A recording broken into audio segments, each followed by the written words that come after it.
Hey, what's up everybody? Joshua Casper back at you with another video tutorial, and today I'm going to show you how to make explosions or impacts using the kick from your drum loop or your drums.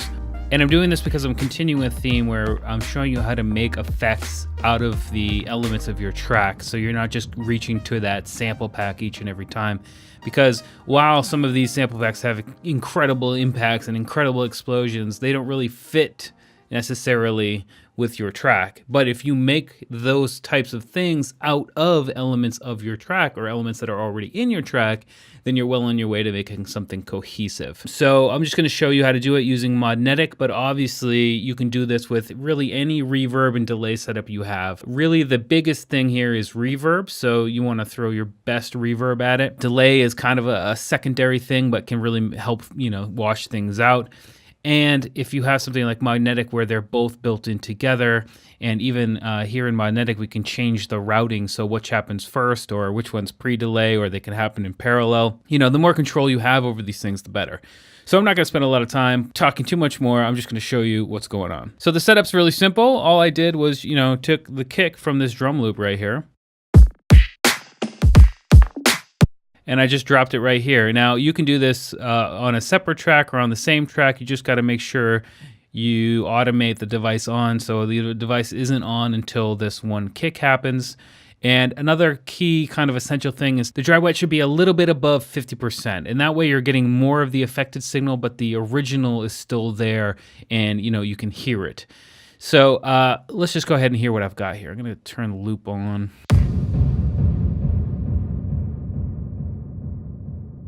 All right, so that's what I've got. I came up with real quick before I made this tutorial. And I mean, it works out great, you know what I mean? It doesn't, it's not too in your face, it's kind of smooth, and the fact that we're using the kick from the drum loop makes it really cohesive. So the things that make it kind of the explosion we're looking for are, first of all, this mix section right here is so key. So let me show you what I mean. Being able to boost the bass of this, really helps to sell that it's an explosion or an impact. If we had it less than 0, it's really I guess it's more like an impact, but less of an explosion. So I really like pulling up the bass and even turning down the treble to accentuate it even more, but we can turn it up too. I've also got width all the way up here on Modnetic. We've got a few different tape delays in here, so we can actually change up how it sounds. We can actually combine them too. There are 3 different tape delays, so 1, 2, and 3. And we can combine 1 and 2, 1 and 3, and 2 and 3, and just make different delay lines for this thing. Let me go ahead and turn off reverb for a second.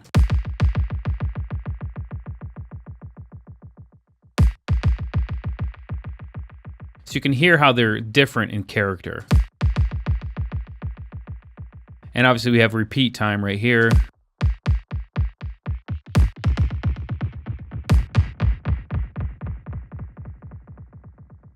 We've got the wow factor. We can also, sync it if we wanted to.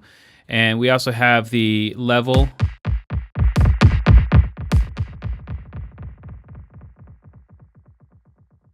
So that's going to be the level of the actual delays themselves, while the intensity is going to be more like the feedback.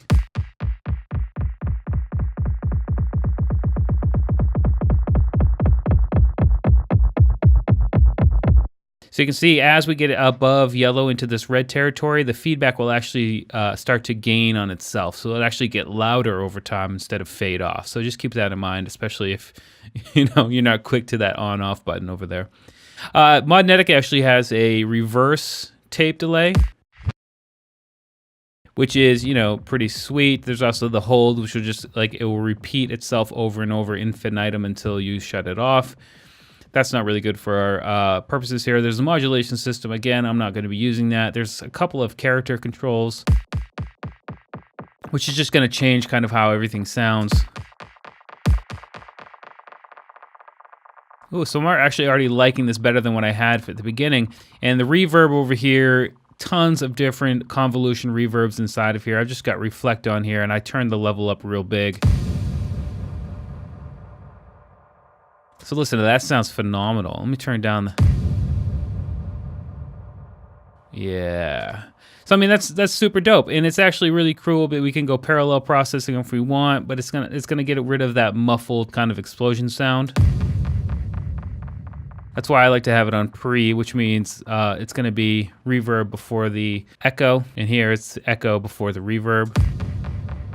And as you can see, it really changes up the sound. So if you turn modulation on, you'll have that also in here, and you can choose stuff as well. So it's a really versatile little instrument, but like I said, my goal here is to show you how to at least let you know that you can do this. Obviously, if you have a sample pack with a million different explosions and one of them fits your track, then use it, you know what I'm saying? But don't be afraid to get in and make your own, because it didn't take us that long, and I already found one that I like better than the example I had.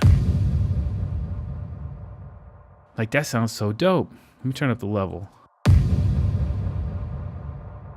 So let's hear what that sounds like in the context of the track.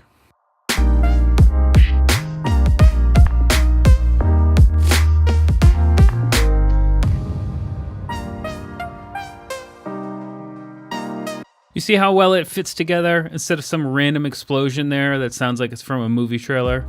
Anyway, that's enough of me talking about the same thing over and over again. This is Modnetic. If you like it, obviously links in the video description. I suggest you check it out. It's not expensive at all, and it just sounds phenomenal on so many different occasions and things that you might use it on.